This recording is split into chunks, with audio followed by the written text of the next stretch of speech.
My daughter's wedding invitation didn't include me, but her fake mom was in the front row. I thought it was a mistake. A printing error. Maybe the envelope got swapped. There was no way my daughter, the girl I raised entirely on my own, would send me a wedding invitation that didn't include my name. But there it was. Ivory cardstock with pressed gold lettering. Her name.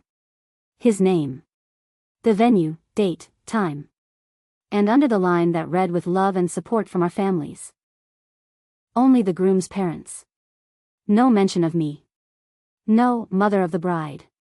No, hosted by. Just a blank white space where my name should have been. I must have read it 10 times, sitting at my kitchen table with my tea growing cold in my hands. My first thought was that maybe she sent another one separately. Something more personal. But the envelope was addressed to resident. Not even to me. Like I was just anyone. I gave that girl everything. I worked night shifts to pay her tuition. I missed meals to keep her in ballet. I wore the same 2 dresses for 10 years while she posted new ones every month on Instagram. And now she was getting married and I was, what? Just another guest? The kettle screamed behind me. I forgot I had turned it on again. I called her. Straight to voicemail. I texted, "Hey sweetheart. I got the invite. Did something go wrong with the print?" 3 dots. Then they vanished. 10 minutes passed. No reply. I wasn't angry yet. I was confused. Hurt, mostly. A kind of numb ache behind the ribs. Like your lungs want to cry but your brain won't let them. The next day, I got a response. 4 words. "It's better this way." I stared at that text for hours. What way? Better for who? I hadn't even met the groom's family. I wasn't consulted on the venue or the dress. And now I was being excluded from my only daughter's biggest day? I scrolled through her recent posts. Photos of her at wedding tastings, trying on gowns, standing next to a woman I didn't recognize, short blonde hair, delicate features, standing where I should have been. One caption said, "Couldn't have done it without you, Marie." The comments were filled with hearts and emojis. People calling them mother and daughter goals. I had never heard of Marie. I had raised my daughter alone. Her father left when she was 4. No one else had stepped up. There were no aunts, no grandparents, no babysitters who stuck around. Just me. So who the hell was Marie? That's when the sadness turned sharp. The ache in my ribs became something colder, steelier. I wasn't just sad anymore. I was suspicious. I pulled out an old scrapbook, the one I kept of every birthday party, every first day of school picture. I flipped through her kindergarten notes, her prom photos, the acceptance letter to college. My name was all over that history. I was her beginning, middle, and everything in between. How does a person rewrite their own past? How does a daughter erase her own mother? I decided I wasn't going to sit quietly and be erased. I booked a train to the city where she lived now, where the wedding was happening in 3 weeks. If I wasn't on that guest list, then I was going to find out exactly who had taken my place. And why my daughter, the girl I once held through fever and heartbreak, now looked through me like I was nothing. The train ride to the city felt longer than it was. I couldn't stop replaying things in my head. Was there a moment I missed? A sign that she was slipping away from me? I remembered her last visit home, almost a year ago. She seemed distracted the whole time. Her phone never left her hand. I thought she was just busy with work, wedding planning maybe. She had smiled politely, made small talk, but there was a coldness there I couldn't name at the time. Now it felt obvious. I arrived at her building by late afternoon. A modern high-rise, all glass and steel. Too clean. Too distant. I stood in the lobby, unsure of what I'd even say. The doorman looked at me like I didn't belong, and maybe I didn't anymore. When I gave him her name, he made a call upstairs. She didn't answer. He asked me to wait in the lounge, then shrugged like it was out of his hands. I sat on the leather sofa, fingers curled around my purse strap, watching the elevator light flicker. 30 minutes passed. Then someone finally came down. It wasn't her. It was Marie. I recognized her immediately from the photos. She was dressed in beige linen, calm, composed, the kind of woman who always looked like she had just left yoga or a book club. She smiled at me like we had met before. "You must be her mother," she said, sitting down next to me without asking. Her voice was syrupy, deliberate. Her tone so casual it felt rehearsed. I nodded slowly. "I'm looking for my daughter." Marie tilted her head. "She's not home. She knew you might come. She asked me to speak with you instead." I blinked. "I don't understand. Who are you?" She laughed softly, like I'd asked a silly question. "I'm a close friend of the family." That word, family, scraped against my ribs. I asked her why my daughter didn't include me in the wedding. Why I wasn't part of any of it. Marie just looked at me with something between pity and condescension. She said, "Sometimes relationships get complicated. Your daughter wanted peace at her wedding. She's starting a new life, and she didn't want old drama to follow her down the aisle." I stared at her. "Drama?" She nodded slowly. "She said you have a way of making things about you." I almost laughed. Making things about me? I raised her by myself. I was the one who made every decision, paid every bill, held her every time life broke her heart. But now I was being painted as the villain. I stood up. I told Marie to tell my daughter that if she had something to say to me, she should say it herself. Marie's smile never left her face. But she said something before I walked away. Sometimes people need to build their own version of the past to survive. I didn't know what that meant then. Not really. But I felt it settle in my gut like a stone. Back at the hotel, I lay on the bed fully clothed, staring at the ceiling. I scrolled through old texts, old photos, messages from my daughter.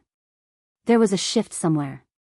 A moment where she stopped signing off with "Love you, Mom," and started saying just "Thanks." I hadn't noticed it before. The slow erasure. The quiet rewrite. But now I saw it clear as day. And I wasn't going to let it go quietly. The next morning, I went to the bridal boutique listed on her Instagram. It was tagged in a photo from 2 weeks ago, her standing in front of a mirror in white lace, surrounded by champagne flutes, and that same woman, Marie, clapping in the corner like a proud parent. When I walked in, the receptionist asked if I had an appointment. I told her I was just browsing. I didn't want to make a scene. Not yet. I wandered around, pretending to admire fabrics, my eyes scanning for someone who might recognize me. One of the younger assistants whispered something to a colleague. She glanced at me and then looked away quickly. Then I saw her.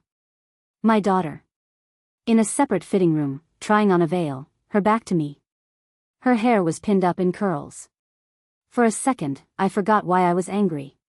She looked so much like the little girl I used to chase around the garden with a towel on her head pretending it was a wedding train. But the nostalgia vanished when she turned and saw me. Her face fell. She didn't say my name. She didn't run over or smile. She didn't even look surprised. "What are you doing here?" she asked, her voice tight, controlled. I stepped forward, keeping my voice steady. "I got the invitation." She crossed her arms. "I figured you'd show up."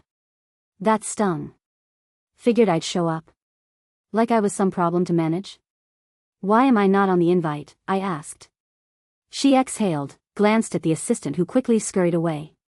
"Because I didn't want you there." There it was. Plain. Sharp. Like a punch I couldn't duck. I asked her why. I demanded it, actually. I told her she owed me that much. After everything. She hesitated, then said it quietly. "Because I don't want people asking questions about you." That stopped me cold. "About me?" She looked away. "About how you raised me.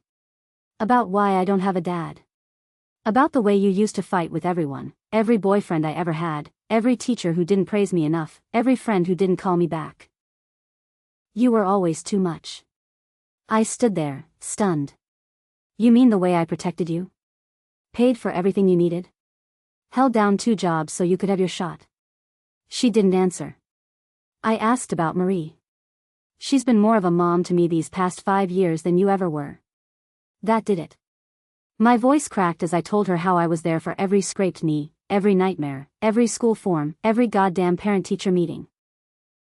I reminded her that when she got sick in college and couldn't call anyone else, she called me. She looked at the floor. I don't need to be reminded, she said. I just don't want that version of my life anymore. That version. Like I was a bad edit in her memory. Something she needed to revise. I didn't cry. Not in front of her. But something broke inside me, something I wasn't sure could be put back together. Before I left, I told her one thing. No matter how far you run from me, the truth will always be waiting. Then I turned and walked out, the boutique door chiming behind me. That night, I opened the box in my closet. The one with the old court papers, letters, and photos. I wasn't proud of everything in there. But if my daughter wanted the truth, I was going to give it to her. Even if it ruined everything. The box hadn't been touched in years. I kept it sealed under old blankets, tucked away in the back of my closet like a memory I never wanted to revisit. But now, everything was different. If my daughter was rewriting our past, I needed to remember exactly how it really happened. Inside were the custody records. Photos of bruises I had taken carefully in bad lighting, back when I was still scared but trying to be brave. Police reports with my husband's name on them. Not once, but 3 times. Drunk and violent. Threatening. One time he threw a plate at the wall. Another time he slammed a door so hard it shattered. I had left him when our daughter was 4. She had blocked most of it out. I used to think that was a blessing. Now I wasn't so sure. There were also letters in that box. A few from my daughter, written in crayon. I love you, Mommy. And one from her school counselor, thanking me for taking her safety seriously. I read through every piece of paper with a lump in my throat, unsure if it all meant something now, or if it had already lost its value. What I was searching for, really, was leverage. Proof. Something I could show her to break whatever spell Marie had put over her. Marie. Her name didn't show up until 5 years ago. I looked through my messages, old social media posts. She had started commenting on my daughter's photos out of nowhere. Friendly at first. Encouraging. Then slowly, more frequent. You're glowing. I'm so proud of you. You deserve better. That last one was posted under a photo of my daughter and me having brunch. It had 26 likes.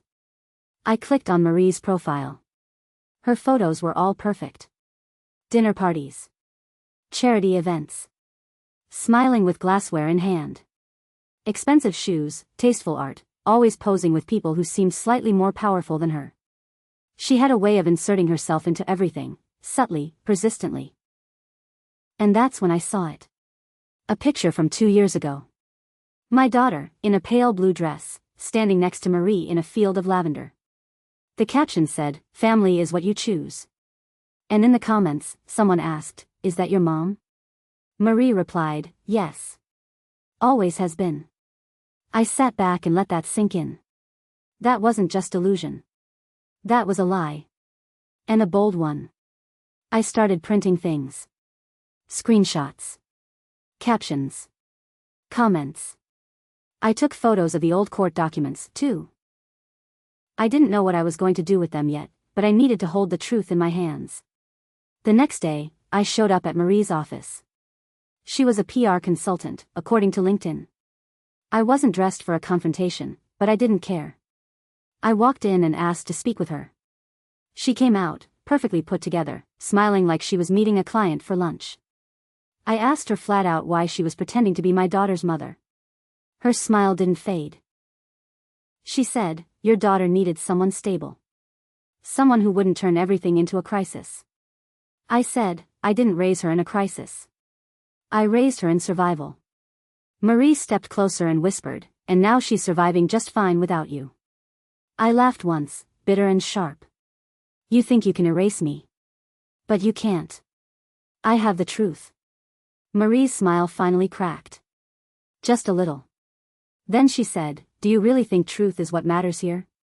That's when I realized something chilling. This wasn't just about affection. It was about control. I walked out of that office with my jaw clenched so tight my teeth ached. That woman wasn't just trying to be a mentor or a friend. She had embedded herself like a parasite, feeding off the space I used to fill. Every word she spoke had calculation behind it. Control wasn't a side effect. It was the goal. I took a cab back to my hotel and started laying out the evidence on the bed like pieces of a crime scene. The court papers, the old photos, the screenshots. I needed to make my daughter see it. Really see it. But how? Showing up at her apartment again would only push her further away. She had built walls, and Marie had helped her fortify them. I needed to find a crack. Something small, something real. I remembered the box of keepsakes I gave my daughter when she moved out years ago. She swore she'd always keep it. Inside was a little green music box, her favorite thing as a child.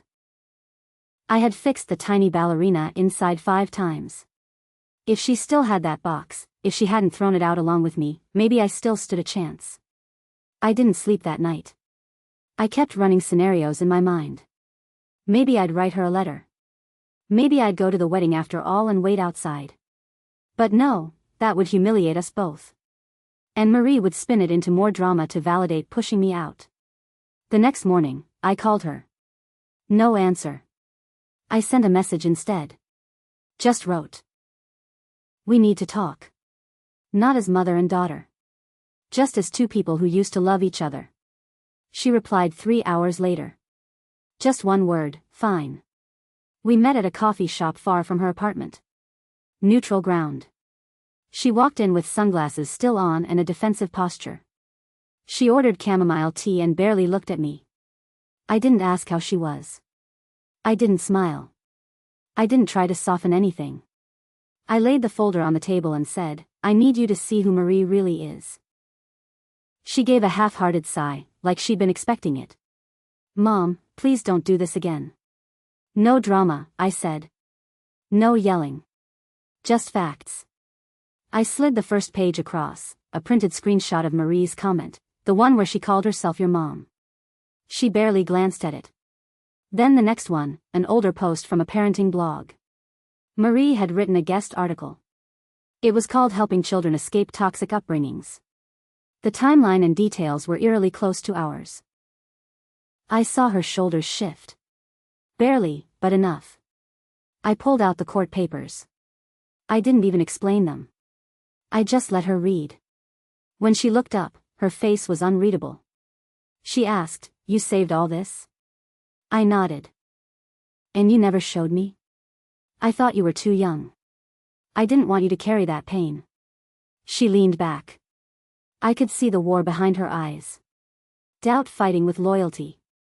Anger tangled with guilt. It was all there. Then she said something I didn't expect. Marie told me Dad left because you made him miserable. I felt a chill crawl down my spine. And you believed her? I didn't want to. But she said it with such certainty. Like she had proof. And you never told me otherwise. I looked her dead in the eyes and said, That's how people like her work.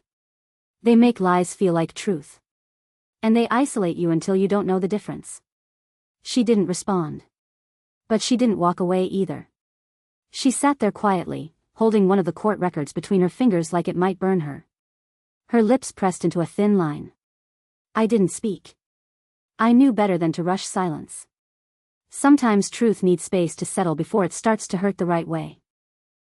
Finally, she said, She always made it sound like you were unstable. I nodded. I figured as much. She framed me that way so it wouldn't seem cruel to erase me. People like Marie build a story around themselves until the people inside it forget there was ever another version. My daughter blinked slowly, then asked the one question that always comes last, but hits the hardest. Why didn't you fight back? I took a breath. Because I thought you'd come back on your own. I thought that if I kept loving you from a distance, you'd remember who I was. I didn't want to push you further away by demanding space in your life. But I see now, silence lets someone else speak for me. She looked down again. Her fingers trembled slightly on the edge of the folder. I asked, Did she ever talk about your childhood? About things she couldn't possibly know? She nodded, almost imperceptibly. Yeah. Little details. She'd say stuff like, Remember how hard it was for you in 8th grade, or how lonely you felt at prom. I didn't even question it. I just thought. I don't know, that she cared enough to listen. She didn't listen, I said. She studied you. She mirrored your pain and then offered herself as the answer to it. That's not love. That's possession. My daughter stared out the window for a long time. The cafe around us buzzed with background chatter, clinking cups, life moving on while ours paused in a tangle of broken timelines. Then she whispered something so soft I barely caught it. She said she was there at my college graduation. I flinched. That was me. I was the one holding the camera. I was the one who cried when you walked across that stage. She finally looked at me, really looked. Her expression cracked open just enough to let something through. Doubt, regret, maybe even recognition. You weren't you? You always were. I nodded. Every milestone. Every hard night. Even when you didn't know it. She wiped her eyes with the sleeve of her coat, angry at herself for crying. I asked her gently, do you still have the music box? Yeah. It's in my closet. I still wind it sometimes. I don't know why. Because it's yours. And it came from a place that was real. She laughed softly, almost bitter. Marie always said it was a gift from my dad. I guess I wanted to believe that. It was easier than believing he didn't care. I leaned in. You don't have to rewrite everything to heal. Some parts can stay broken and still be true. She didn't answer. But when she stood up, she didn't walk away this time. She picked up the folder and tucked it into her purse. I'll think about what you said. I nodded. That's all I can ask. As she turned to go, she paused. You're not coming to the wedding, right? I swallowed hard. I won't crash it. But I'll be nearby. Just in case you need me. She gave a short nod, then left. I watched her disappear into the crowd. Maybe that was the beginning of something new. Or maybe it was just the final goodbye. The wedding day came faster than I expected. One moment I was holding on to the possibility of reconciliation, and the next I was standing across the street from a flower-draped cathedral, watching guests in pressed suits and pastel dresses filter through the carved wooden doors. I stayed in my car. Window cracked, engine off, watching from a distance like a ghost of someone who used to matter. I told myself I just wanted to make sure she was okay. That she looked happy. But deep down, I wanted something more. I wanted a sign. A glance back. A flicker of doubt in her eyes when she walked down that aisle and saw Marie sitting in the front row instead of me. It started raining. The kind that taps lightly on the windshield and makes everything feel like a memory before it's even finished happening. I sat there until the ceremony started. The doors closed. Music echoed faintly through the stone walls.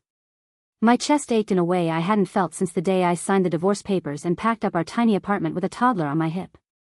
This was grief. A different kind of death. The death of a role. Of a place in someone's life that once felt permanent. I was about to drive away when my phone buzzed. A message. From her. It just said, "Are you nearby?" I froze. My fingers trembled as I typed back, "Yes." Across the street. 30 seconds passed.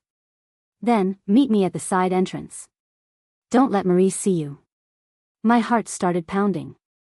I grabbed my umbrella and dashed through the rain, around the far corner of the building where the brick wall curved into a narrow alley. The side door was cracked open. I slipped inside and found her standing alone in a dim hallway, still in her dress. Her makeup was fresh, but her eyes looked tired. I couldn't read her expression. She said, "I only have a minute." She thinks I'm in the bathroom. I nodded, not sure what to do with my hands, with my face, with 1,000 questions rising up in my throat. She reached into her bouquet and pulled out something small. The music box. "I kept it in my bag all morning," she said. "Just in case I lost my nerve." I waited, heart thudding in my ears. "I don't know what's true anymore," she whispered. "She says you were unstable. You say she manipulated me. I feel like I'm standing between two stories and I don't know where to step." I swallowed hard. "Then don't step anywhere right now. Just stand still. Breathe. This is your life. No one gets to drag you through it, not me, not her. You get to decide." She blinked fast, holding back tears. But I do remember, when I broke my wrist in 9th grade. You carried me to the car barefoot because it was raining and we were late to the ER. I laughed quietly. Yeah. You cried the whole way there, not from pain, but because you thought I was mad about the rug getting wet. She looked down. Marie tells a version of that story, too. But in hers, it was her carrying me. That's not even possible. I didn't meet her until college. That's how lies work, I said. They start small. Harmless. Then they grow teeth. She looked at me like she finally saw something clearly. Then she said the words I didn't expect. If I asked you to sit in the back row, no attention, no drama, would you stay? My voice cracked when I answered. Always. I sat in the last row, furthest from the altar, just like she asked. No corsage, no attention, no announcements. I was invisible in a room full of people who didn't know my name, and if they did, they probably only knew the version Marie had crafted. But I didn't care. Because when my daughter walked down that aisle, bouquet trembling in her hands, her eyes flicked toward the back, toward me, and she smiled. Not a wide grin. Not a beaming show. Just a small, quiet smile. One that belonged to no one else in that room. One that reminded me of late nights when she was 5, whispering to me about her dreams before she fell asleep. It was enough. Marie sat 3 rows from the front, practically glowing. She held her chin high, hands clasped neatly in her lap, as if she had orchestrated the whole thing. And maybe she had. But for all her control, for all her manipulation, she didn't get that smile. That smile was mine. The ceremony was short. Beautiful. The kind of thing I always hoped my daughter would have. She looked radiant, despite the confusion and heartbreak that hung in the air like perfume. When the crowd erupted into applause, I clapped too, but quietly, not drawing attention. I slipped out before the reception started. That part wasn't for me. I had already received more than I expected. But as I reached the parking lot, I heard someone calling my name. I turned. It was her. She had come out alone, veil in hand, makeup slightly smudged. She looked breathless, like she'd run, like something had just clicked into place. Wait, she said, walking up to me. I need to tell you something. I stood frozen, heart beating fast. Marie didn't just lie. She told me you gave up on me. That when I went to college, you stopped calling. That you didn't want to be a part of my life anymore. That's not true, I said. I called every week. I sent care packages. I even showed up once. Your roommate said you weren't home. She nodded. She told me you were unpredictable. That you'd embarrass me. That you'd try to control me again. I felt my stomach twist. And you believed her. I wanted to. Because it was easier than facing everything I was angry about. But I remember now. The real you. Not the version she painted. I waited. Let her speak. She took my hand. I'm not ready to unravel all of it. But I want to. Not just for you. For me. Tears stung my eyes. I squeezed her hand and said, I'm here. Whenever you're ready. Then she said something that broke me in the gentlest way. You're my mother. No one else gets to rewrite that. I pulled her into a hug. She was trembling, just like she used to when storms scared her as a child. I held her tight, letting her know without words that I wasn't going anywhere. Later that night, back in my hotel room, I opened my phone and deleted the folder of evidence. Not because I didn't want the truth, but because I didn't need to weaponize it anymore. My daughter knew who I was now. And even if Marie never paid for what she didn't win. She didn't get to erase me. In the end, I wasn't in the program. There was no spotlight. No toast. But I was there. And sometimes, being there, truly honestly there, is the loudest kind of love.